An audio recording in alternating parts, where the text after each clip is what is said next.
पूर्व प्रधानमंत्री डॉक्टर मनमोहन सिंह अब हमारे बीच नहीं रहे।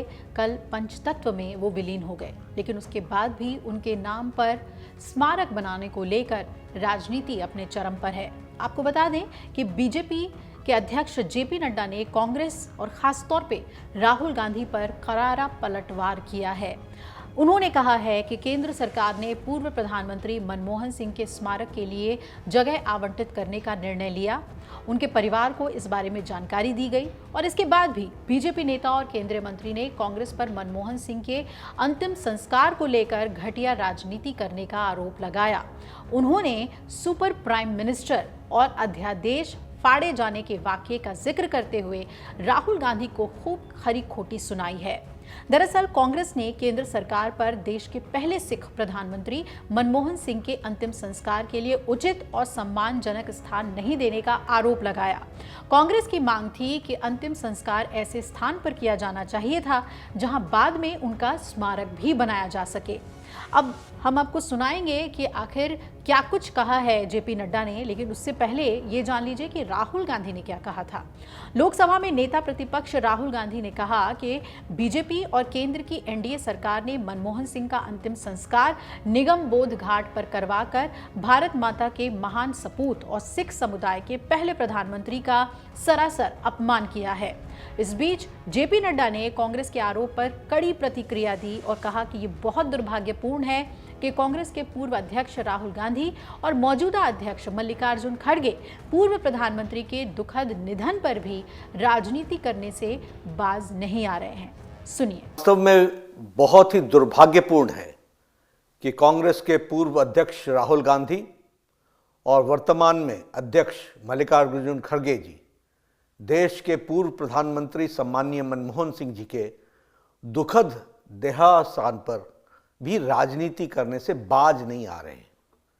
कांग्रेस के इस घटिया सोच के लिए जितनी भी निंदा की जाए वो कम है। कांग्रेस जिसने डॉक्टर मनमोहन सिंह को जीते जी कभी भी वास्तविक सम्मान नहीं दिया, अब उनके सम्मान के नाम पर राजनीति कर रहे हैं। ये वही कांग्रेस है जिसने पीएम मनमोहन सिंह जी को के ऊपर सुपर पीएम के रूप में मैडम सोनिया गांधी जी को बिठा करके पीएम पद की गरिमा को धूमिल किया, उसे नीचा दिखाया।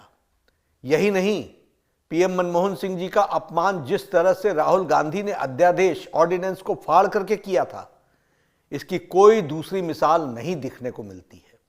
और आज वही राहुल गांधी पूर्व प्रधानमंत्री स्वर्गीय मनमोहन सिंह जी के मौत पर भी राजनीति कर रहे हैं।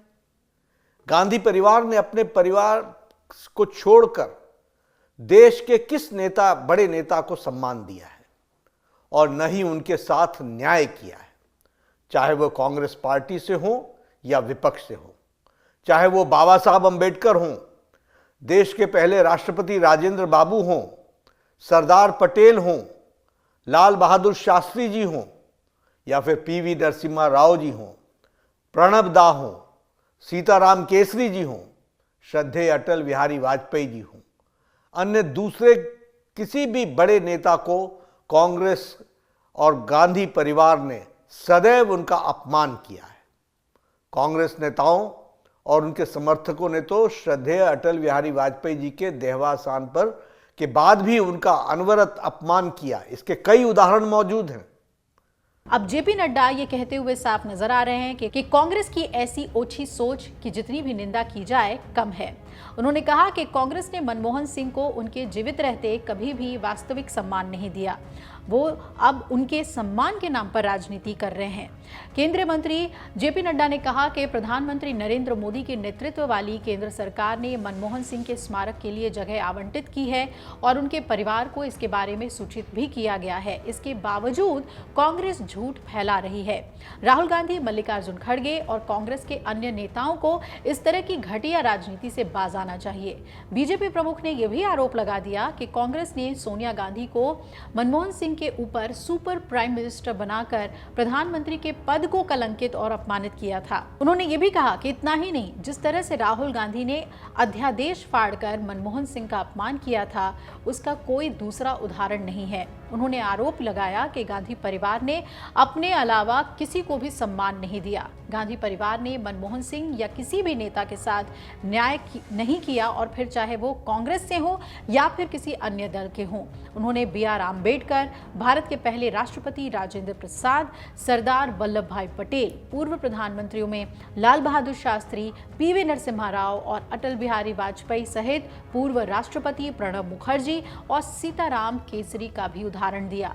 सोनिया गांधी ने तो नरसिम्हा राव का स्मारक बनाने के अनुरोध को अस्वीकार कर दिया था। जेपी नड्डा यहीं नहीं रुके, उन्होंने ये भी कहा कि राव के पार्थिव शरीर को कांग्रेस कार्यालय में रखने की जगह तक नहीं दी गई। कांग्रेस नहीं चाहती थी कि उनका अंतिम संस्कार दिल्ली में हो, उनका अंतिम संस्कार हैदराबाद में किया गया। ये मोदी ही थे जिन्होंने 2015 में राव का स्मारक बनवाया और उन्हें भारत रत्न से सम्मानित किया। उन्होंने ये भी आरोप लगाया कि वाजपेयी के निधन के बाद भी कांग्रेस नेता और उनके समर्थक उनका अपमान करते रहे। 2020 में जब भारत रत्न प्रणब मुखर्जी का निधन हुआ तो कांग्रेस कार्य समिति ने शोक सभा बुलाने की भी जहमत नहीं उठाई, और नड्डा ने कहा कि 2013 में कांग्रेस सरकार ने राष्ट्रीय स्मारक बनाने का फैसला किया था और कहा था कि किसी भी नेता के लिए अलग से स्मारक नहीं होगा। ये प्रधानमंत्री मोदी ही थे जिन्होंने प्रधानमंत्री संग्रहालय और पुस्तकालय का निर्माण कराया ताकि देश के लोग उनके बारे में गहराई से जान सकें और उन्हें याद रखें। कांग्रेस ने केवल अपने परिवार के सदस्यों के लिए ही स्मारक बनवाए हैं। साथ ही उन्होंने कांग्रेस पार्टी से कहा कि वो मोदी से सम्मान देना सीखें।